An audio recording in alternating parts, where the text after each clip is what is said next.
All right, ready to dive into some home improvement, huh?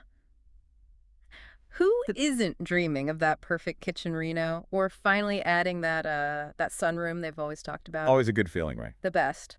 But, and this is a big but, before you get to picking out those, fancy tiles and countertops, Hmm. there's that one tiny detail, finding a contractor. Right. And not just any contractor, one that isn't, well, going to take you for a ride. Yeah, you don't want the horror story. Exactly. So, to help us all dodge that contractor chaos, we're doing a deep dive into a blog post from the real property expert, Okay. all about, you guessed it, avoiding contractor ripoffs. Smart. Always good to be prepared. Now, to help us unpack all this, we have an absolute pro in the construction world with us today, someone who can sniff out a shady deal a mile away.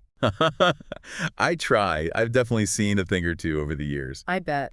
I bet. Now, first things first, this blog post, I gotta say, it was drowning in before and after photos. Boss. Like almost felt like clickbait, is that a thing in the contractor world, would you say? Oh, absolutely. It's huge. I mean, everyone's visual, right?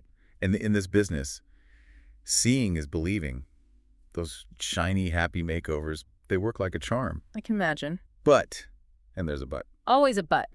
Exactly. But don't let the pretty pictures be the only thing selling you. Okay, that's good advice. So let's get down to brass tacks. How can people actually, avoid those contractor nightmares? The blog mentioned pushy salespeople, vague contracts, wanting a ton of cash up front. Yeah. Yeah. Sound familiar? Classic red flags for a reason. And yeah, I've seen them all. Here's the thing. A good contractor, they're not afraid to talk details, give you a solid contract. Right, right. And they won't be breathing down your neck to sign on the dotted line that second. Yeah, That's where, and I tell this to everyone, due diligence comes in. love that. Checking references, super important. Yeah. But did you know you can often look up a contractor's license online these days? Really? No way. Yeah, see if there have been any complaints. It's a game changer. Whoa. All right. Note to self. Check that out. Okay, so the blog post ended with a link about hiring help to find a contractor. What's the verdict on those services? Honestly, it's a mixed bag.